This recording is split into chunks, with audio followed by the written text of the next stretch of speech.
This video is brought to you by ESR.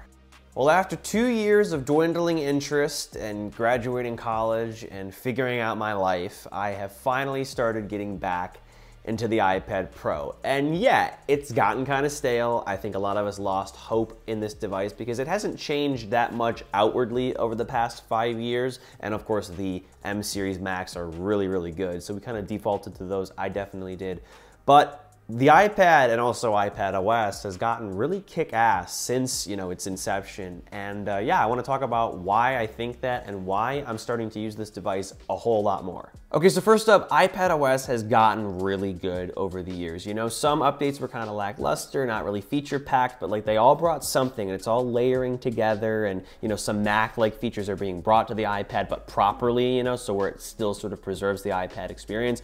So first up, I want to say the Files app is improved. You get navigation, it's really nuanced and rich, pretty much like Finder at this point. Number two, search is really good too. Spotlight search, I use that all the time on my Mac to, just access files and whatever information. It's rich on here, you get previews, all of that. It's pretty widespread too, or sort of system-wide. And then you also get proper multi-window and external monitor support with Stage Manager, which was really jank and weird and glitchy last year, but now it works really, really well. It's super refined, and I'm sort of seeing its purpose, because when it was glitchy, I was like, this is sucky, like I don't want to use this, but now I do, because it works really, really well, and again, preserves that iPad experience.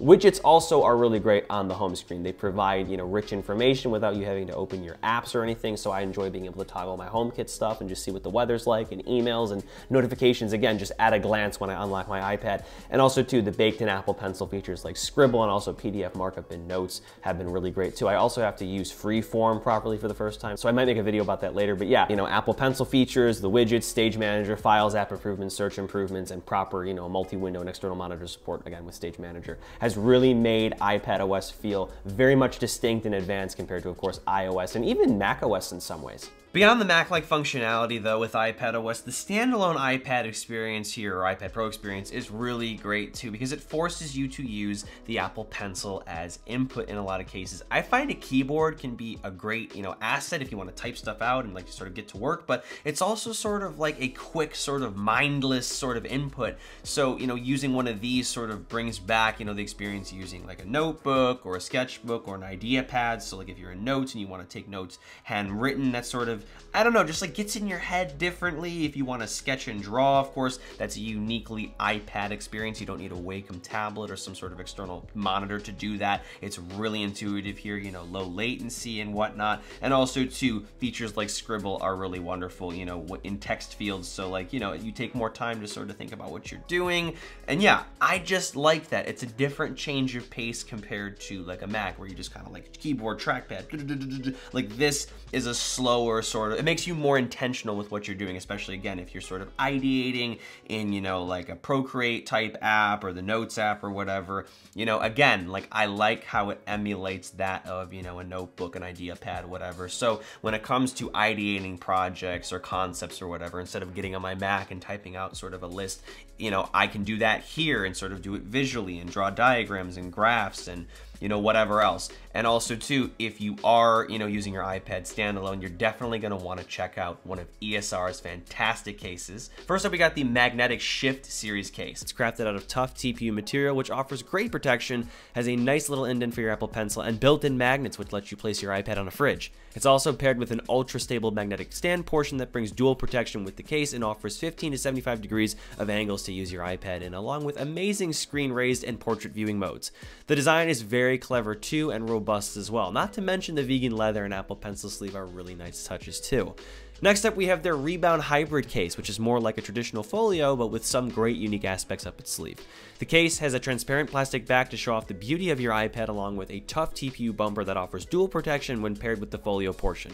The folio portion, of course, brings your standard usage angles, but also packs a portrait viewing mode as well as a flap to keep your pencil in place and the case closed for extra security when not in use. I also really enjoy how this case combo's material really grips the surface of your desk, keeping your iPad firmly in place for whatever you're doing with it. So yeah, if you have an iPad Pro, these are fantastic cases for it, and I'll leave a link in the video description if you're interested in checking them out. Back to the video though, I've also discovered that iPadOS is a very focused operating system, and that's a good thing for somebody like me, and also just people in general if you want to sort of zone in on a task. And let me set this up for you. I just graduated college this year in May, so I used to be sort of in so many places all at once. I had so many obligations. I had school, I had YouTube, I had social stuff. Things have calmed down. I've gotten really into working, and I've sort of learned my behaviors and also sort of my issues a little better. I am pretty sure, and I don't want to be that person that's like, oh my God, like I have this disorder. I don't want to make fun of it. I literally think I have undiagnosed ADHD. Like, I've always had it. I've always put stuff off. I'm always sort of jumping from task to task to task and just sort of losing interest and motivation, even though I end up finishing them. It's just never on time. This is something that I've noticed. And I also sort of noticed that I get really distracted on devices where I can just switch through the apps really quickly. On my iPhone specifically, and that's sort of a given because like you're just switching from, you know, app to app, social media app from social media app, experience from experience, you know, like this is like the ultimate dopamine machine. And then my Mac even, I can just have a bunch of windows open at once. I get sort of distracted. Maybe I have a, you know, like the task I'm doing, writing, video editing, photo editing, whatever. And then I have another window where I'm like on eBay looking for old retro devices, or like on B&H, you know, contemplating the next camera equipment piece that I don't need. You know what I mean? It's easier to sort of jump around and just sort of go in a circle and just sort of feed into my ADHD. So I found that the iPad is the perfect device to sort of zone in on one task at a time. You know, you can have like IA Writer open and just sort of zone in typewriter mode. And also too, like, Stage Manager has been great, but it's really like sort of locked down. It sort of keeps the iPad form factor, keeps you zoned in. It makes it harder to switch from, you know, like app to app, but like not in a bad way though, which is what I'm trying to say here. So again, if this makes sense, I have found that the iPad helps keep me on task. So I'm gonna start using this for like writing and just sort of like sketching and drawing, just using this to really zone in on what I'm doing here. And when I have to, you know, be in multiple places at once, you know, or of course if I need more power, I'll just jump to a Mac. And if I want to waste time, of course, I'll pull out my phone, and hopefully, you know, more appropriately moving forward. I'm really trying to, you know, discipline myself, and I'm trying to compartmentalize, you know, like I use my phone for these things, I use my iPad for these things, my Mac for other things. But yeah, the iPad definitely is sort of carving out its own niche in my workflow, and I'm really excited about that. Something else to keep in mind too is that even though the iPad Pro externally hasn't looked too much different over the last couple of years, internally it's only gotten better and better. So we got a little performance bump in 2020 with the A12Z, and then of course major performance bumps in 2021 and 2022 with the M1 and M2 respectively, with up to 16 gigs of unified memory and like up to 2 terabytes of storage. I mean, like, this is crazy. This iPad specifically is better spec than my MacBook Air that I use all the time, a 15-inch, and that thing is a beast, and it can do pretty heavy, you know, photo editing and video editing in some cases. Not like my MacBook Pro can, but like definitely a lot, you know, can handle a lot. So can this thing. It's super powerful. Even an M1 version is going to treat you well. So if you have one of these right now, or if you want to pick up a used M2 or M1 version even in lieu of new iPad Pros, you know, with better iPadOS coming, these devices are still going to be super capable. So, you know, like, they're built to last. And that's why I said in the past, even though the software was sort of lackluster and we didn't have apps like Final Cut Pro yet, I was like, you know, like the hardware is like ahead of its time, and clearly it's sort of growing into, you know, the new software that accompanies it. So yeah, iPad Pro, even in its current form, is super powerful. And real quick, I want to give a shout out to my brand new SKYLINE II New York City themed wallpaper pack, not only for iOS and macOS, but also optimized for iPadOS, and the notifications that you can have on the left side of the lock screen. I think these wallpapers look stunning. I've worked really hard on them. They're of 20 really sick looking buildings in Manhattan, and I think they'll complement your iPadOS 17 setup really nicely. So if you're interested in it for your iPhone, Mac, or iPad, I'll leave a link in the video description if you're interested, of course. But even though iPad Pro in its current form is super powerful, you know, sort of like almost too powerful for its own good for a while, it just sort of felt like a car with like an unnecessarily powerful engine. It's gonna get even more powerful with the M3 chip, which brings even better graphical performance in 3D situations and with ray tracing and virtual lighting and whatever. So maybe Apple is going to bring, you know, not only that, but increased memory, maybe up to 24 gigabytes of unified memory, because that's the sort of configuration you can get on a MacBook Air or Pro. Maybe they'll bring increased storage too. to up to like 4 terabytes. That would be great because like it's sort of weird using external storage on here. It's not quite the same with like a Mac where you can sort of work externally in every case. Sometimes you can, sometimes you can't. So it'd be nice to have more internal storage on here. Also because like you just want to kind of use your iPad standalone, you know, no dongles, no external drives unless you absolutely have to. What else though? The design could get better. I mean, like it doesn't have to be crazy. It can be subtle. It can be a different material. Hopefully the screen gets bigger and the bezels get smaller. Maybe they'll add MagSafe so you can sort of preserve one of your USB ports. Speaking of USB ports, maybe there's going to be 2 USB-C ports instead of 1. That'd be nice for more connectivity, you know, having the ability to, you know, plug into a display, but also other accessories too.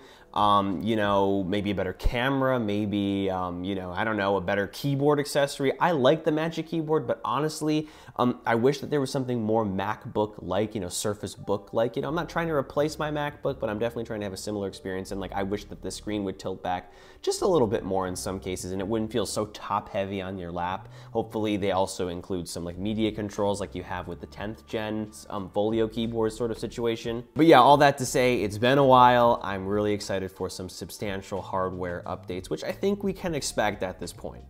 And last up, I just want to say, even though the iPad Pro is pretty great right now, I think it's sort of its time to shine. We're sort of leaving this lull sort of plateau period. I think during or post-pandemic, Apple sort of had to make cuts and they had to prioritize other product lines and also bring the Mac back from the dead. So now that the Mac is doing super well and the iPhone is doing pretty well, now it's time for the iPad to receive some updates, which leads me to believe that, you know, with its, you know, continued improvement, developers are going to start taking this product more seriously, and we're going to see better experiences and more apps sort of coming, especially when it comes to the external monitor experience. Although I think that, you know, iPad apps still look great when they're like, sort of like projected onto an external display. I think the UI being sort of that of like an iPad or for a touchscreen is a little goofy, so I hope that they, you know, optimize the experience more for Stage Manager externally and also on the iPad itself. But yeah, I really do think that more apps are going to come. Photoshop's already on here pretty much for the most part. Final Cut Pro is brought onto here, Xcode, you know, so I'm really excited to see more stuff coming. And I think that, again, developers are going to start, you know, realizing that the iPad is pretty sick with increased performance and, of course, better hardware and improved software coming soon. So yeah, all in all, even though the iPad Pro is still a pretty niche device, it's not necessarily for everyone. I'd honestly recommend the iPad Mini more readily to people who just want a tablet that works. It's definitely, you know, a wonderful device for not just, you know, sketching and drawing and art and creative stuff, but just for people who want to zone in, who want to work on one task at a time like I do. I want to stay focused when I'm writing and ideating and just sort of, you know, planning stuff, organizing my life here. The Apple Pencil experience is also wonderful too. You know, there's something still to writing down, you know, something on a digital canvas, even if it's not paper and pencil. You know, there's something that makes it stick in your head a little more, makes it feel a little more tactile. It is an amazing experience, and I'm so happy that I am reincorporating this back into my workflow. Again, check out my links to ESR in the video description, and also to my SKYLINE II New York City themed wallpaper pack for tablet, phone, and desktop. You know, also optimized for iOS, iPadOS, and macOS specifically. And other than that, I'm Noah, and I will catch you all in the next one.